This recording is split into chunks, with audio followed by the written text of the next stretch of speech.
Last field of the year, 10 acres. We got Matt in the combine giving her. These beans, guys, are IPs. That's why it's taking a long time to get them off. They got to be clean, dry, no stains, and you get a premium for them, but they're hard to get off. But they're running probably 43 bushels an acre. And yeah, there's our buggy. There's our combine. Matt Lake's running the combine. That's his favorite thing. He loves driving with the signals on too. But it's alright.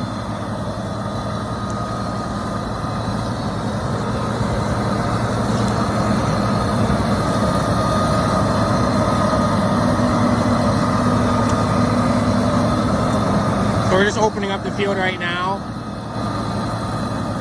Going pretty good. So it's a 30-foot head. It's a good size for that combine. John Deere 9650 with updates. Has a lot of power. So, yeah, that's an air wheel on the side. That little gray thing with the hose you guys see blows the beans in.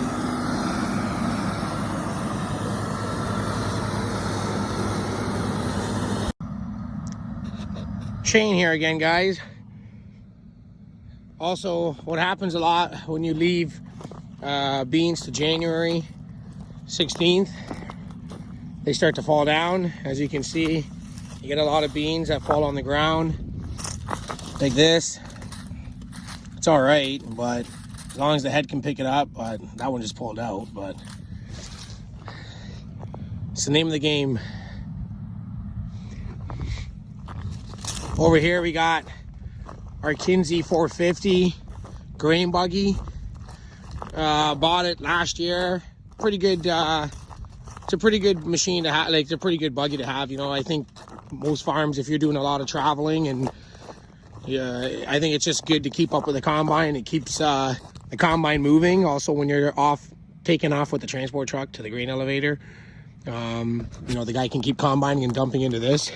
I bought this one actually because it has a conveyor, and the thing about the conveyor is that if you have an auger buggy, it splits the beans, and the problem with that is you don't get paid for splits when you're selling IPs, so they take that off, so it doesn't split the beans when it's dumping them into the trailer.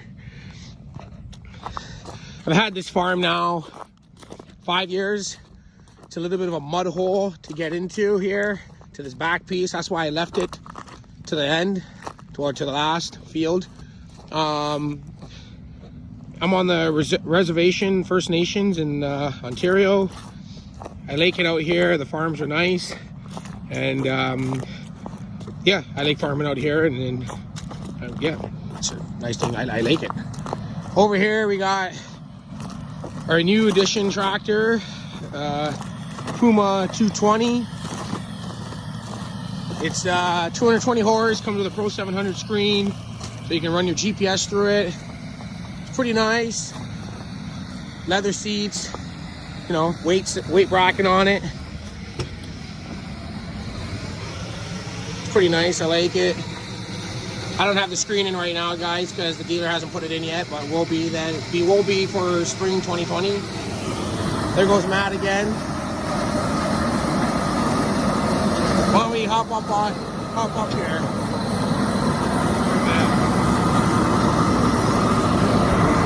He's taking off.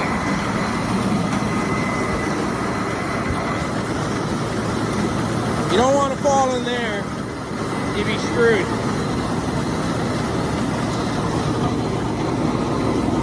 There's the beans, that's where they collect. See how they're nice and clean? Matt doesn't mess around when he's combining.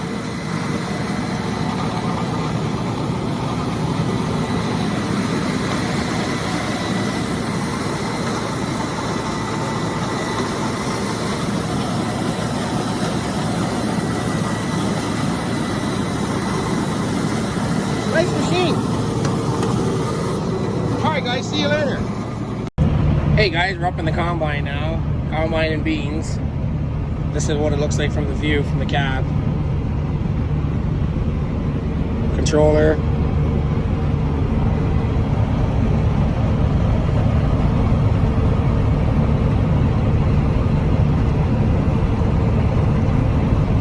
In the mid-harvest, we're normally in here for 8 to 10 hours, maybe 12 hours, sometimes 14 hours a day.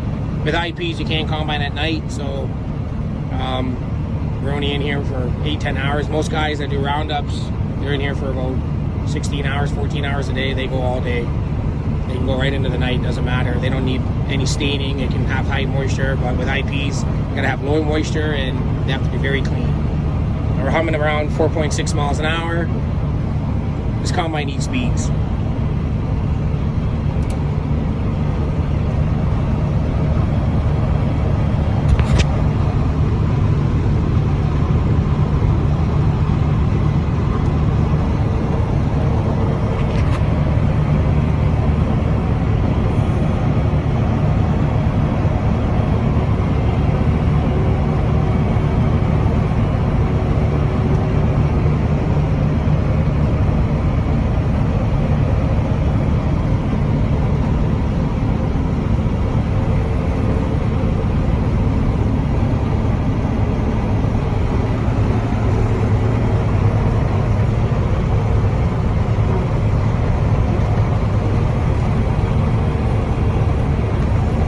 Here, combining corn now. 2188 case combine, 6-row head. It's doing pretty good.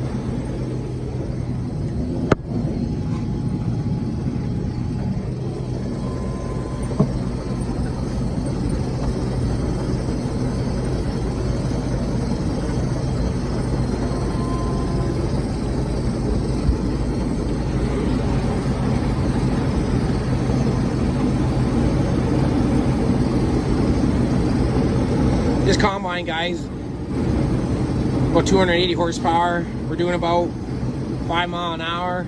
The corn's pretty dry, so we're getting some header loss, so that's why we're driving quick. But it's a pretty good combine. They do a great job. Rotor speed's 280. Rotor speed's 280. What's the fan? Fan's full out. Fan's full out. 1,000. Open. Plastically opens. However you pronounce it. This is the driver, Ken Reed. His machine. He's over here helping his friend out. Pretty good yield.